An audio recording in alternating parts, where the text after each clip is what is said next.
orgánica dentro de los carbohidratos más abundante? La celulosa. La celulosa está en las plantas y obviamente es la más abundante. Hay que tomar en cuenta que nosotros tenemos dos características específicas de los carbohidratos. Tenemos, por ejemplo, a lo que vendría a ser el almidón y también tenemos a lo que vendría a ser la celulosa, ¿no? Esos son grupos fundamentales. Otros hay diferentes, por ejemplo, la que forman la carcasa de algunos crustáceos, algunos moluscos y también algunos insectos, como el caso de la quitina. Son estos tres. Obviamente, nosotros, por naturaleza, asimilamos, en este caso, el hombre, el almidón. Esto y estos son asimilables por los animales, y específicamente los llamados rumiantes. Los rumiantes son los que tienen la capacidad de desdoblar la celulosa.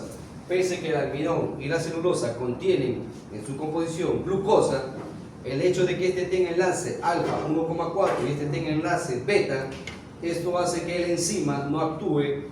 Este enzima, vamos a decir, que desdobla. Me acuerdo ahí que tenían la previa con unos mutantes.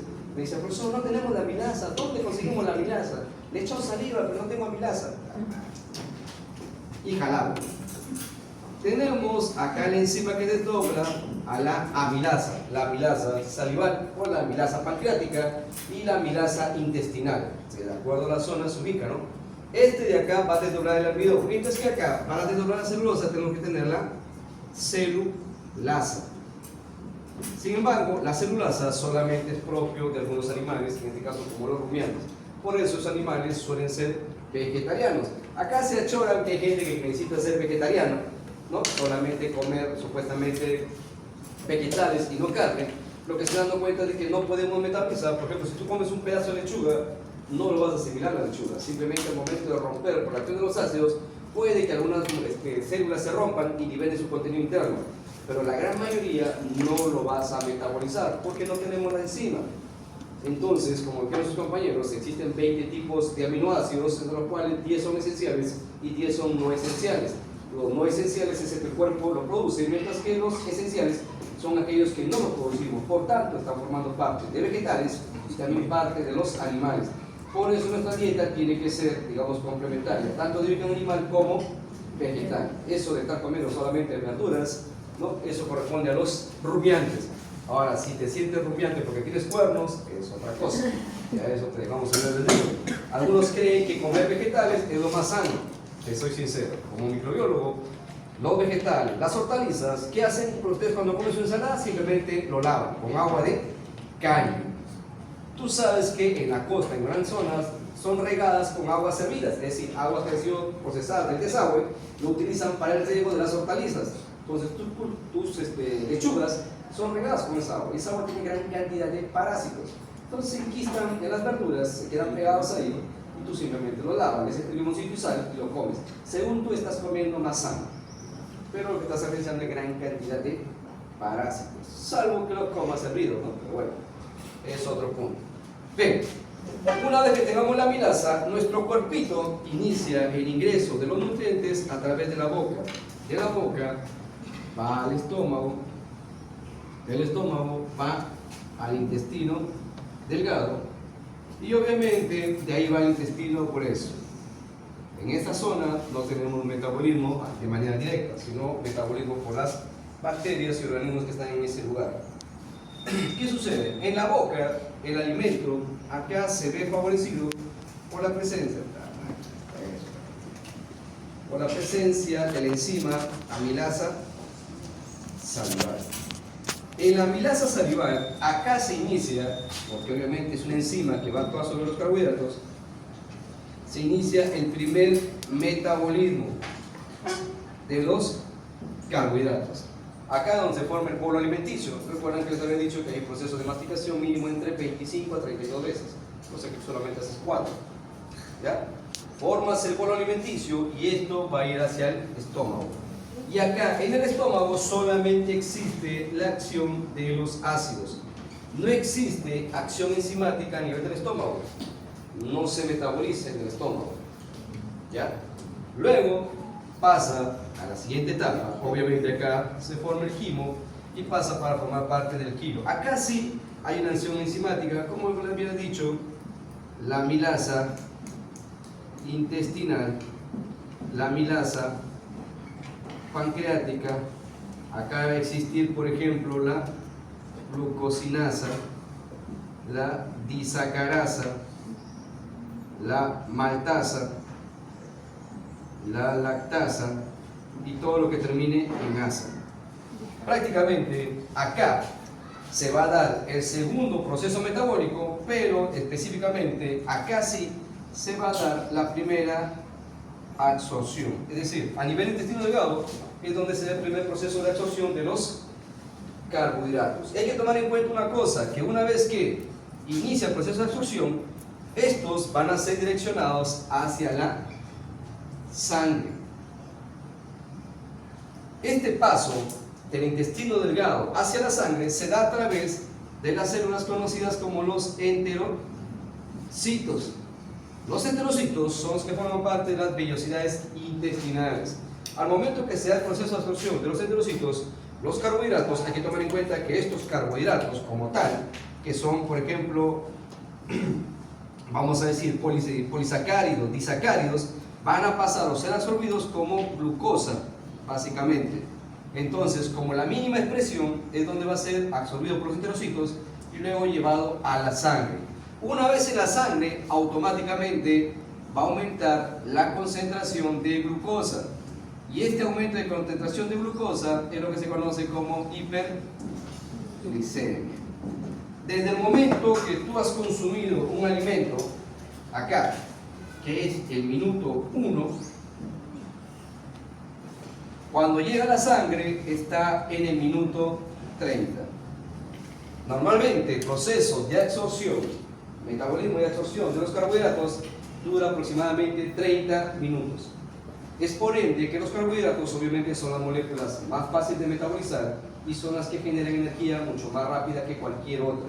En promedio las proteínas y los lípidos demoran entre 1 hora y media a 2 horas para metabolizarse correctamente y generar energía. Es por eso que tú después del almuerzo tienes gran cantidad de sueño, porque hay un cansancio producto del gasto de energía en el proceso metabólico. Si bien es cierto, los carbohidratos son los que generan más rápida energía, pero son los que proporcionan menor cantidad de energía en comparación a lo que podría generar una proteína, ¿no? Por ejemplo, si yo consumo 1 gramo de carbohidratos, aproximadamente tendré 2.4 kilocalorías. Si yo consumo 1 gramo de proteínas, aproximadamente tendré 4.2 kilocalorías. Y si yo consumo 1 gramo de lípidos, voy a obtener 9.1 kilogramos de calorías. Como ven, los lípidos dan mayor cantidad de energía, pero su metabolismo es mucho más lento, en promedio 2 horas. Mientras que más rápido, obviamente, son los carbohidratos. A ver, copien para explicarles qué es lo que pasa con 110 miligramos por decilitro. Eso está estipulado dentro de la parte de, en este caso, el Perú. Porque otros países, y de acuerdo al tipo de reactivo que utilicen, utilizan 60, 100, algunos hasta 120, no. Normalmente por promedio, acá en el Perú se maneja entre 70 a 110 miligramos. Obviamente, cuando disminuye la concentración, se conoce como hipoglicemia. Y cuando aumenta su concentración, se conoce como hiperglicemia. Pero hay que tomar en cuenta una cosa, la hiperglicemia, obviamente elevación de los niveles de glucosa, no significa que la persona sea diabética, porque la persona puede consumir alimentos, como le dije, en media hora aumentar su nivel. ¿Entienden? Ahora, si el nivel se mantiene, hay por muchos factores, puede que obviamente por consumo de otros medicamentos o incluso el consumo de alcohol, puede aumentar, o mejor dicho, mantenerse elevados los niveles de glucosa, no obviamente porque tenga su problema de diabetes. Entonces, ¿qué sucede? Cuando la glucosa, una vez que ha sido absorbido, ingresa a la sangre, obviamente cuando ésta aumenta su concentración, entonces se da la etapa conocida como hiperglicemia. Automáticamente, al tener hiperglicemia, se activa a nivel del páncreas. Automáticamente esta hiperglicemia estimula al páncreas para que el páncreas comience a generar una molécula. esta molécula conocida como la insulina. Entonces, ¿qué sucede? Una célula común y silvestre puede ser cualquier célula del cuerpo. Esta célula necesita que ingrese la glucosa hacia el interior para que obviamente sea metabolizado.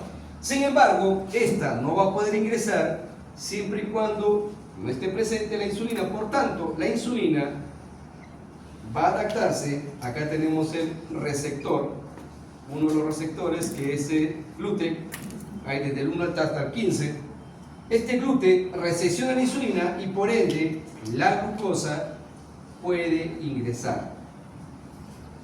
Ingresa la glucosa. Y ahí es donde se da el proceso de glucólisis, ciclo de Krebs, fosforilación oxidativa y la cadena de transporte de electrones. Netamente estamos hablando de la glucosa. Esto se da de manera normal. Entonces, al consumir glucosa, obviamente la hiperglicemia tiene que ir disminuyendo. Por tanto, la gran cantidad de glucosa que el cuerpo necesita, obviamente va a ingresar debido a la presencia de la insulina. Pero la insulina se va a producir de acuerdo a lo que el cuerpo necesita. ¿Entienden? Si el cuerpo necesita 1 millón, se produce 1 millón. Entonces, ¿qué sucede? Que va a haber un momento en el cual exista o queda cierta cantidad de glucosa. Esta cantidad de glucosa que está quedando de más suele ser llevado o se almacena como glucógeno. Y este glucógeno se almacena a nivel del hígado y a nivel del músculo. Como ven, existe la característica en la cual el cuerpo utiliza lo que requiere y lo que le sobra lo va a almacenar. Ahora, este almacenamiento dura aproximadamente 4 horas, nada más, por 4 horas. Ahora, si eres tú un dragón que tiene hambre hasta por las puras, entonces cuando hay un vamos a decir, excedente, cuando has consumido más de lo normal, este sobreexcedente, en la cual ya no se puede almacenar como glucógeno, esto es llevado al tejido adiposo. Esto es lo que hace que nos engordemos, ¿ya?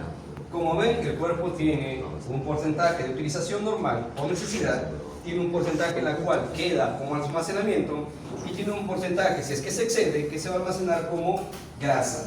De acuerdo a la actividad que el cuerpo requiera, es lo que obviamente nosotros deberíamos consumir. Uno tiene hambre y obviamente uno consume 3 veces al día porque esa es la dieta metabólica. En la sierra, por ejemplo, la gente suele tener desayuno, a las 11 come y a partir de las 4 más o menos tiene lo que le llaman merienda y en la noche tiene lo que es su cena. Ellos comen 4 veces al día y no todos son panzones. El detalle está que ellos se levantan 5 de la mañana o 4 de la mañana a trabajar, cosa que ya temprano tienen hambre y siguen trabajando hasta la tarde, hasta que se vaya el sol. Obviamente su actividad requiere consumir. ¿Tú qué haces? Tú no te levantas para la mañana. Si es que te levantas es para ir al baño, luego otra vez te duermes, te levantas con hambre, comes, no tienes nada que hacer y tienes hambre por no hacer nada, ¿sí o no? Vuelves a tragar y no tienes más actividad y eso hace que obviamente aumentemos de peso. Como ven, la insulina ayuda mucho. Ahora, ¿qué sucede? Que recuerden que el cuerpo tiene que regular, mantener estos valores y estos valores lo logra haciendo esto, almacenándolo como glucógeno y el exceso almacenándolo como tejido adiposo. Estamos hablando de una persona sana, ¿ya? Común y silvestre. Esto hace obviamente que nuestro metabolismo funcione. Por más que esté gordo, yo sé que algunos han dicho, no, el hecho de tener sobrepeso favorece un poco a lo que vendría a ser el diabetes. No necesariamente, ¿ya? El tipo de alimentación o sobrepeso no hay cosa que puedas eliminar de que seas diabético. Hay personas que son delgadas, pero sin embargo el nivel de sobreestrés se acrecienta y esto hace que desarrollen la diabetes. Y hay que determinar que existen 2 tipos, ¿no? Diabetes tipo 1 y diabetes tipo 2. Y como ellos dicen, el 1 es primero y el 2 es segundo, que por ende, segundo más que es primero, por tanto el segundo es más grave. No. el segundo es más leve, el primero es el más grave. ¿Ya? Pero no se preocupen. Llega a mirar. A copien para explicarles qué es lo que pasa, que obviamente tu insulina anexaba una glucosa con otra glucosa y otra glucosa, los unía a través de los llamados enlace glucosídico, los unía y obviamente formaba el glucógeno. Básicamente, uno se ha desayunado 7 de la mañana, a partir de las 10 ya está teniendo hambre otra vez porque bajaron los niveles de glucosa. Entonces, ¿qué sucede? Esto ha ido almacenado como glucógeno. Entonces, cuando llegado un momento, vamos a decir, a pasar 4 horas, obviamente existe una disminución de glucosa. Al tener una disminución de glucosa de los valores normales, automáticamente también, a nivel del páncreas, esta disminución de glucosa estimula al páncreas. ¿Qué hace el páncreas? El páncreas genera una molécula conocida como el glucagón.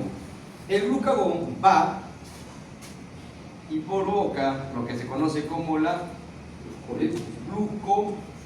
glucogenólisis. Glucógeno y lisis significa rompimiento. Por tanto, automáticamente el glucógeno comienza a romperse en moléculas de glucosa. Entonces, al romperse el glucógeno en moléculas de glucosa, esto hace que aumente la concentración de glucosa. Y por ende, ¿qué significa? Tenemos una hiperglicemia nuevamente. Y si tenemos una hiperglicemia, ¿qué pasa con esto? La hiperglicemia estimula al páncreas. ¿Qué produce el páncreas? La insulina. Y esta insulina va a favorecer para que esta nueva glucosa que está en sangre ingrese hacia la célula. De esta manera el cuerpo actúa muy ordenado. Cuando tengo poca glucosa, hago de que el glucógeno que tengo como reserva se rompa como glucógeno, se rompa y genere moléculas de glucosa.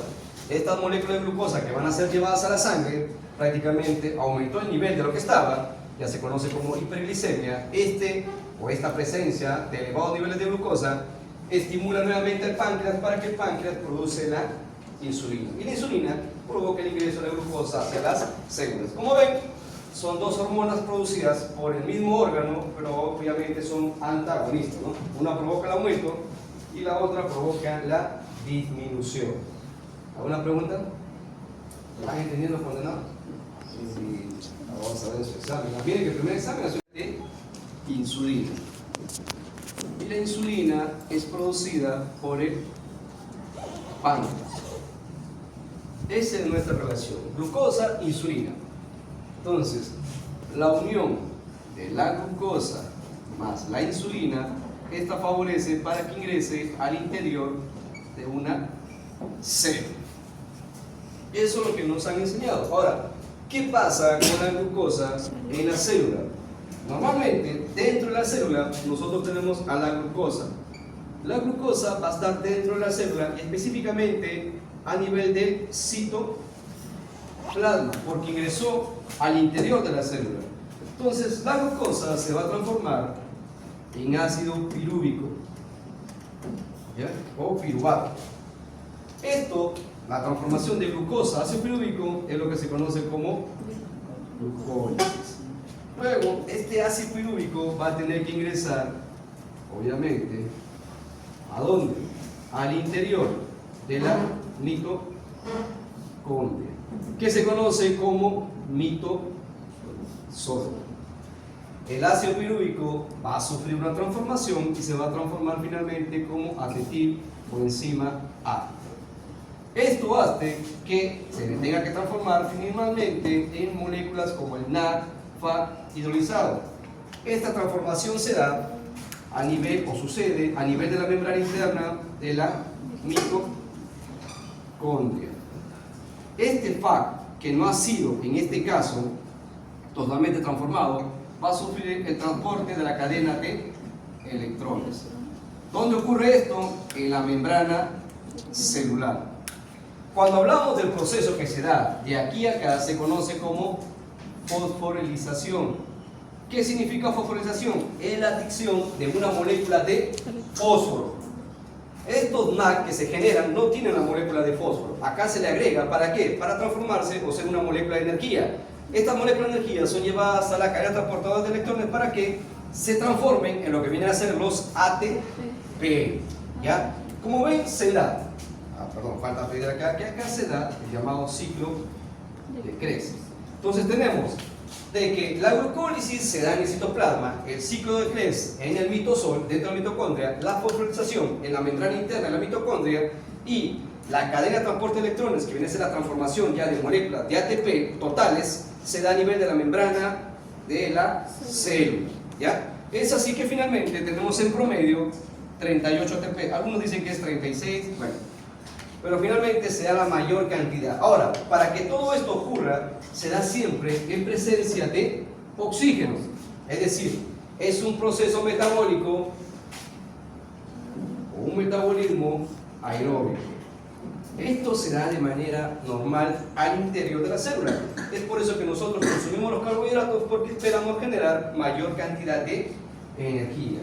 Sin embargo, cuando hacemos un proceso metabólico anaeróbico, ¿qué significa esto? Sin oxígeno, esto va a implicar que un carbohidrato, en este caso la glucosa, se transforme o siga la vía láctica o siga la vía ácida, perdón, alcohólica. ¿Ya? La vía alcohólica. En la vía láctica podemos tener el ácido láctico, podemos tener el ácido acético, el ácido fórmico, cualquier tipo de ácido que es lo que se forma por la vía láctica. Mientras que la vía alcohólica obviamente se genera el etanol. Obviamente, más CO2, más agua, más todo molécula de energía. Lo mismo acá. Les había dicho que nosotros, en nuestro organismo, solamente podemos considerar la formación de ácido láctico. Esto ocurre normalmente cuando se hace energía o con nuestros esfuerzos sobre extenuantes, en la cual no oxigenamos y generamos un mal metabolismo, generamos ácido láctico, lo que provoca dolores musculares, o en el caso de los, como llamamos ustedes, cadáveres muertos, genera el llamado rigor mortis. ¿Ya? Ahora, la fermentación alcohólica, obviamente esto se da a través de microorganismos como Saccharomyces cerevisiae, la que produce en este caso el alcohol en la cerveza, el Aspergillus vinitis, la que produce el alcohol en el vinus, Aspergillus acetis, la que produce en este caso el ácido acético, el llamado vinagre. O sea, hay distintos tipos de microorganismos, tanto hongos como bacterias. Por ejemplo, en el caso del ácido láctico, se produce a través de los lactobacilos. Por ejemplo, en la flora vaginal tenemos lactobacilos que producen el ácido láctico, que da el pH ácido a la vagina. Como ven, estos procesos metabólicos en base a un carbohidrato se da de manera natural. ¿Ya? Algunos cumplen metabolismo aeróbico, como nosotros, y otros cumplen metabolismo anaeróbico, como algunos microorganismos. ¿Alguna pregunta? También condenados. Miren que el micro normalmente se da por baja formación de insulina. ¿Ya? Esto normalmente puede darse por mala alimentación,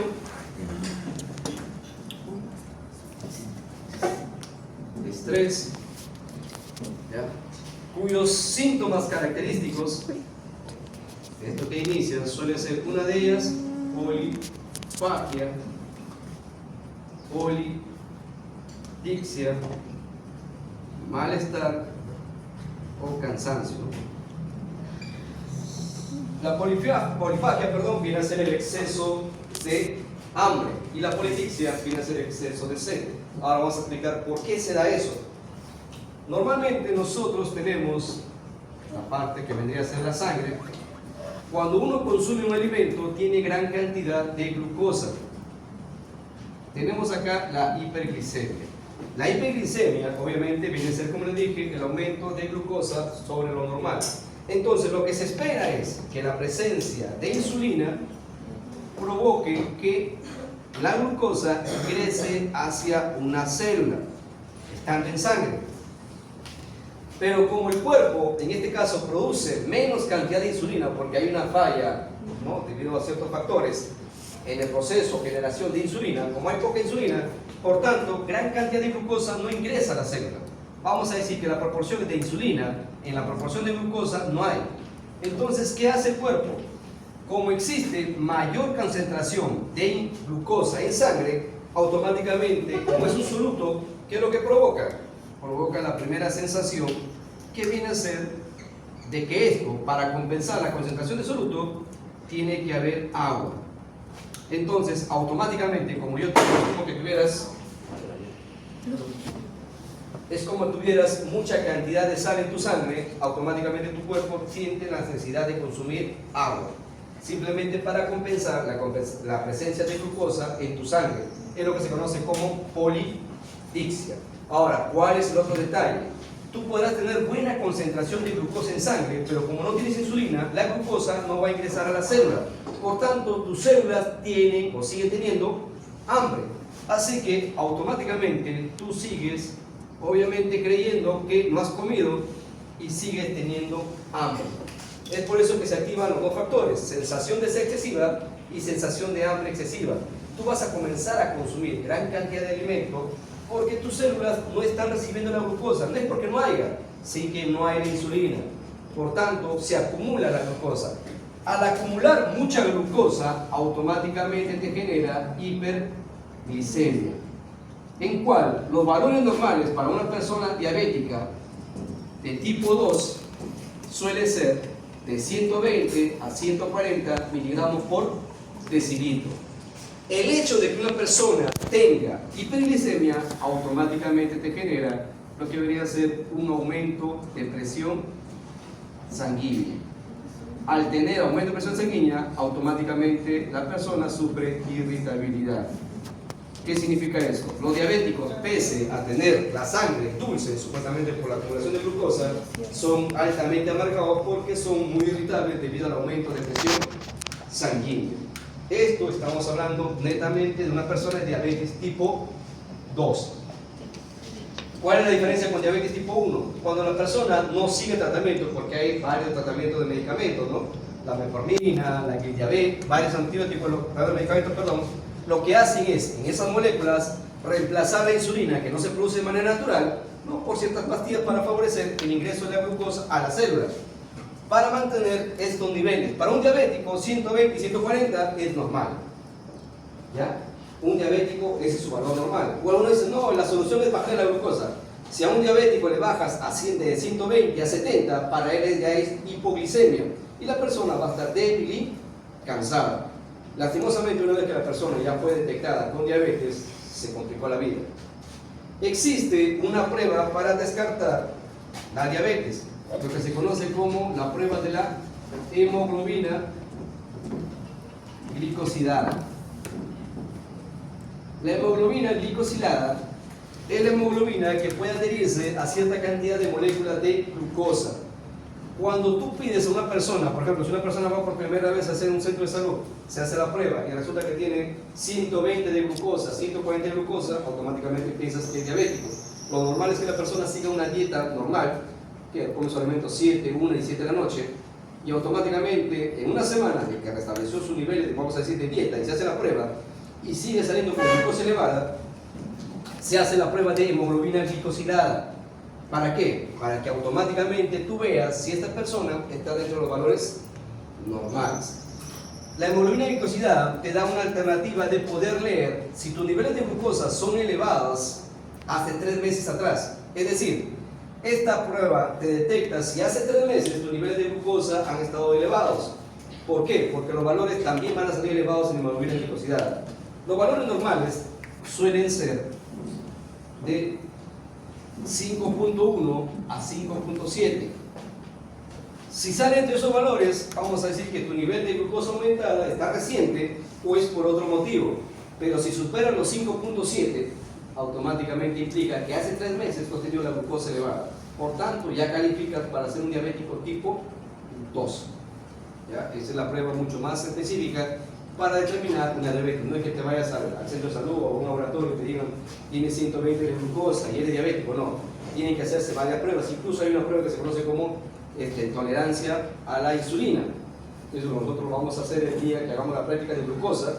A una persona la vamos a pinchar como 4 veces para determinar su nivel de glucosa. ¿Ya?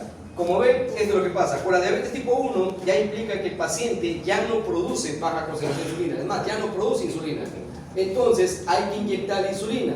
Por tanto, a la diabetes tipo 1 se le conoce como insulino dependiente. En este caso ya el paciente sí o sí, para poder consumir sus alimentos, tiene que inyectarse insulina.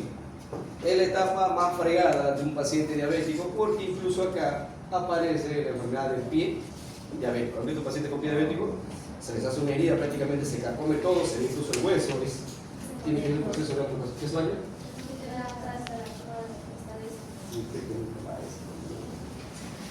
Nos vemos en la noche, ¿ya? Venga, ¿una pregunta?